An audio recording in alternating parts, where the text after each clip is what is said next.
इस बार क्या सोचा है, क्या लगाओगे? सोच रहा हूँ इस बार मटर लगाऊं। पर 2 साल पहले जब मटर लगाई थी तब पता है ना क्या हुआ था।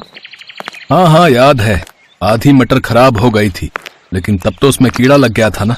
इस बार मैं ध्यान रखूंगा। ठीक है, और फिर करोगे क्या इतनी सारी मटर का? मटर पुलाव बनाएंगे और भरपेट क्या, जी भर खाएंगे और क्या।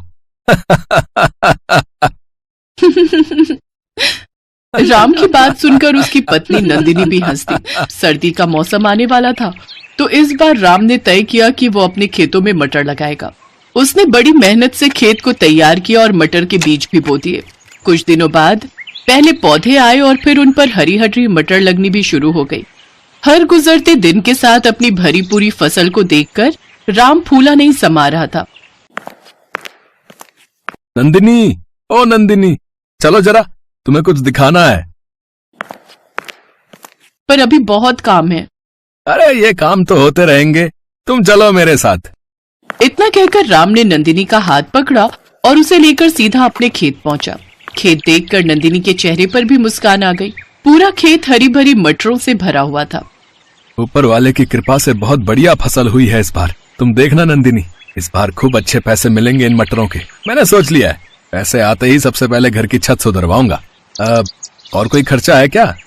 हाँ है ना, एक बढ़िया सी साड़ी भी दिला देना मुझे। हाँ हाँ ले लेना, एक नहीं तुम 2 साड़ियां ले लेना इस बार तो। अब खुश? हाँ जी, बहुत खुश। मटर की बढ़िया फसल देखकर दोनों पति पत्नी सपने संजोने लगे। दूसरी तरफ पूरे गांव में भी ये खबर फैल चुकी थी कि इस बार राम की फसल बहुत बढ़िया हुई है। और फिर एक दिन राम के घर के बाहर एक चमचमाती कार आकर रुकी और कार से उतरा इलाके का विधायक राम अवतार सिंह। अरे विधायक जी, आप राम राम। राम राम भाई, कैसे हो? ऊपर वाले की कृपा है विधायक जी। कृपा तो वाकई बहुत हुई है तुम पर। मैंने सुना है इस बार तुम्हारी मटर की फसल बहुत अच्छी हुई है। हाँ विधायक जी, सब भगवान की दया है। तो क्या सोचा है, किसे बेचोगे अपनी मटर? अभी तो कुछ ऐसा सोचा नहीं है विधायक जी, जहां सही दाम मिल जाएगा वहीं दे दूंगा। अरे तो हम काहे के लिए हैं, हमको दे दो अपनी सारी मटर, हम पूरे 15 रुपए देंगे तुम्हें 1 किलो के। पर शहर में तो इस बार 25 से 30 रुपए किलो बिक रही है मटर। देखो राम, मटर है, गेहूं नहीं, जो कई महीने संभाल लोगे। 2 दिन बाद सूखने लगेगी सारी की सारी। मेरे पास स्टोरेज की सुविधा है, मैं तुम्हारी सारी मटर खरीद लूंगा हाथों हाथ। ठीक है विधायक जी, मैं आपको शाम तक बताता हूँ। राम को दुविधा में छोड़कर विधायक वहां से चला गया और फिर उसके जाने के बाद क्या करूं नंदिनी, कुछ समझ नहीं आ रहा।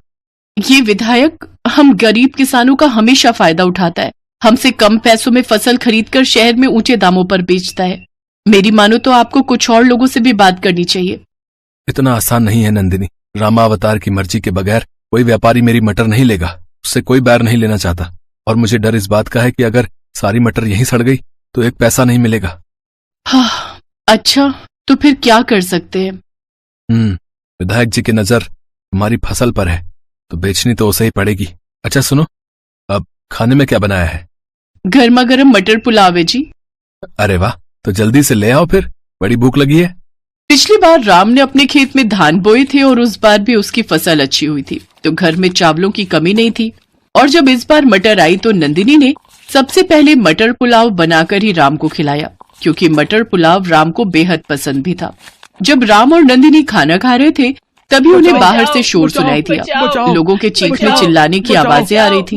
दोनों ने फौरन बाहर निकलकर देखा तो पूरा गांव जल रहा था। आग बहुत बढ़ चुकी थी, लगभग सारे घर जल रहे थे। बस एक राम का घर सुरक्षित था, क्योंकि वो उसके खेत के किनारे ही था और बाकी के घरों से दूर था। राम खाना छोड़कर फौरन लोगों की मदद के लिए दौड़ा। काफी देर बाद आग तो बुझा ली गई, लेकिन गांव के सारे घर जलकर राख हो चुके थे। सारा सामान, सारा राशन, सब कुछ राख बन चुका था। हिम्मत रखिए आप सब, हम सब मिलकर कुछ ना कुछ जरूर कर लेंगे। एक काम करते हैं, विधायक जी के पास चलते हैं, उनसे मदद मांगते हैं। हाँ हाँ ठीक कह रहे हो, चलो चलते हैं। पूरा गांव रामावतार विधायक के पास पहुंचा। गांव के लोगों ने विधायक से अपनी परेशानी बताई तो विधायक ने उन सबको दुत्कार दिया। चलो अब क्या बस यही काम रह गया है? लापरवाही करो तुम, आग लगाओ तुम, और भरपाई करूं मैं, मतलब कि सरकार। गांव के लोगों को विधायक पर गुस्सा आ रहा था, पर वो मजबूर थे। और मुंह लटकाकर वहां से जाने लगे। तभी विधायक ने राम को आवाज लगाई। अरे राम, यहाँ आओ, इनका चक्कर छोड़ो।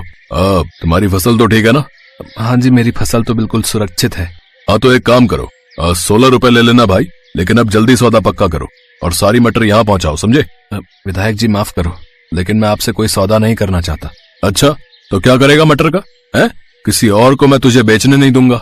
मैं चाहे तालाब में डाल दूं, पर आपको नहीं दूंगा अपनी मटर। राम अवतार ने मजबूर गांव वालों की मदद नहीं की। इस बात से राम बहुत नाराज था। उसने विधायक से सौदा करने से साफ इनकार कर दिया। फिर घर लौटते हुए उसने गांव के कई बच्चों को भूख से रोते बिलखते देखा और फिर, नंदिनी, घर में कितना चावल है? काफी है, वैसे क्यों पूछ रहे हो? हमारे पास मटर की कोई कमी नहीं है।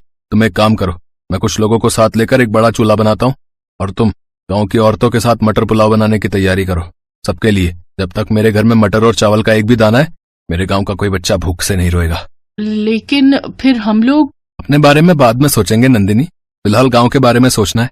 नंदिनी ने इसके बाद कुछ नहीं कहा और खाना बनाने की तैयारी शुरू कर दी।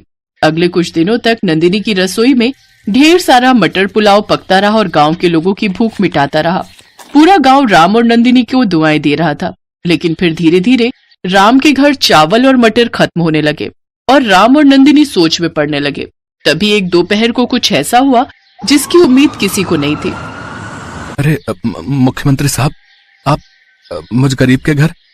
राम राम साहब। अरे नंदिनी, ओह साहब, आप अंदर आइए। नहीं, यहाँ बैठिए साहब। अरे बस करो भाई, तुम पहले ही बहुत कुछ कर चुके हो। यहाँ जो कुछ हुआ उसके बारे में मुझे सब पता चल चुका है, लेकिन अब किसी को परेशान होने की जरूरत नहीं है। मैंने आदेश दे दिए, कलेक्टर साहब सारी व्यवस्था कर देंगे। बहुत बहुत शुक्रिया साहब, अब तो कुछ नहीं चाहिए। हमें चाहिए तुम्हारे जैसे उम्मीदवार जो सच्चे दिल से जनता की सेवा करें। यहाँ के विधायक की सारी पोल पट्टी खुल चुकी है और इस बार के चुनाव में तुम्हें इस इलाके से टिकट देना चाहता हूँ, ताकि यहाँ सही मायने में विकास हो सके। सीएम साहब की बात सुनते ही गांव के लोग सीएम साहब और राम की जय के नारे लगाने लगे। सीएम भी समझ चुके थे कि अब राम को विधायक बनने से कोई नहीं रोक सकता, क्योंकि जनता राम के साथ थी। राम ने भी हाँ कर दी और फिर सीएम साहब के जाने के बाद, सुनिए ना, जब आप विधायक बन जाएंगे तब तो मेरे लिए साड़ी ला देंगे ना? हाँ, इस बार पक्का।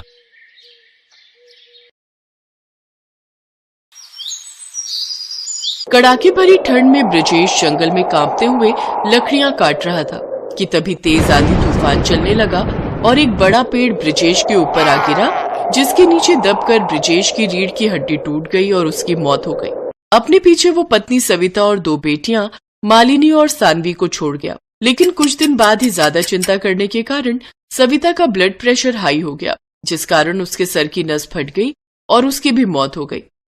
मालिनी और सानवी पर तो जैसे दुखों का पहाड़ ही टूट पड़ा। वो दोनों बहनें अनाथ हो गई।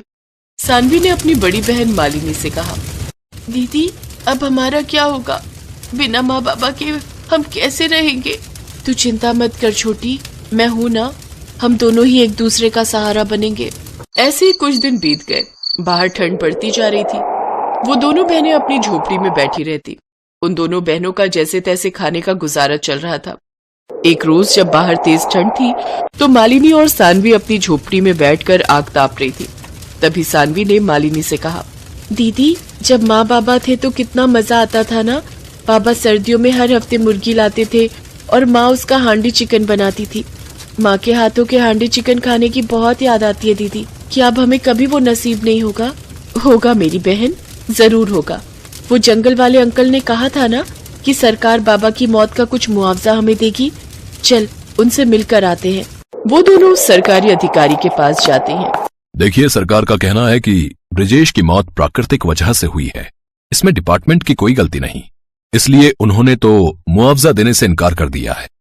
लेकिन तुम लोगों की हालत देखकर हम स्टाफ के लोगों ने मिलकर कुछ पैसा इकट्ठा किया है। अब ये लो 30,000 रुपए। हम सिर्फ तुम्हारी इतनी ही मदद कर सकते हैं। वो दोनों 30,000 रुपए लेकर घर आ गई। लेकिन उस रात मालिनी को बिल्कुल भी नींद नहीं आई। वो रात भर सोचती रही, ये पैसे एक न एक दिन तो खत्म हो जाएंगे, लेकिन उसके बाद हमारा गुजारा कैसे चलेगा? सोचते सोचते कब उसकी आंख लग गई उसे पता ही नहीं चला। फिर अगले दिन मालिनी बाजार से थोड़ा चिकन ले आई और जिस हांडी में उसकी माँ चिकन बनाती थी उस मिट्टी की हांडी में वो चिकन बनाने लगी। उस दिन उन दोनों ने कई दिनों बाद पेट भर कर खाना खाया। अरे वाह दीदी, आपके हाथों में तो बिल्कुल माँ के हाथों जैसा स्वाद है। बल्कि सच कहूँ तो इसमें तो माँ की बनी चिकन हांडी से भी बढ़कर स्वाद आ रहा है।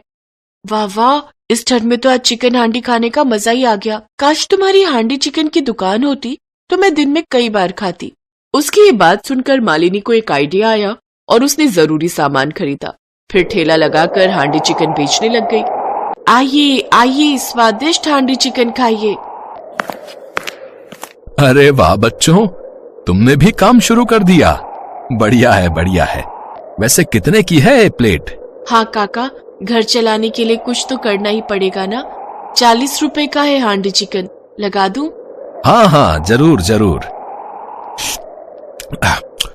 वाह भाई वाह, क्या बात है, क्या स्वाद है इसमें।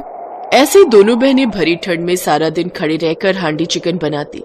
उनकी कमाई थोड़ी बहुत हो ही जाया करती। ऐसे ही एक रोज उनके ठेले पर एक आदमी आया। उसने जब उनके हांडी चिकन का स्वाद चखा तो उसने दोनों बहनों को अपने होटल में हांडी चिकन बनाने के लिए कहा। मेरे होटल में ये हांडी चिकन बनाओगी तो इसके मैं तुम दोनों को अच्छे दाम दूंगा। ये सुनकर दोनों बहनें बहुत खुश हुई और वो उसके होटल में काम करने लगी, जहां उन्हें अच्छे खासे पैसे मिलने लगे। फिर धीरे धीरे पैसे जमा करके उन्होंने खुद का ही रेस्टोरेंट खोल लिया, जहां उन्हें और भी अच्छी कमाई होने लगी और अब दोनों बहनों की गरीबी पूरी तरह दूर हो गई।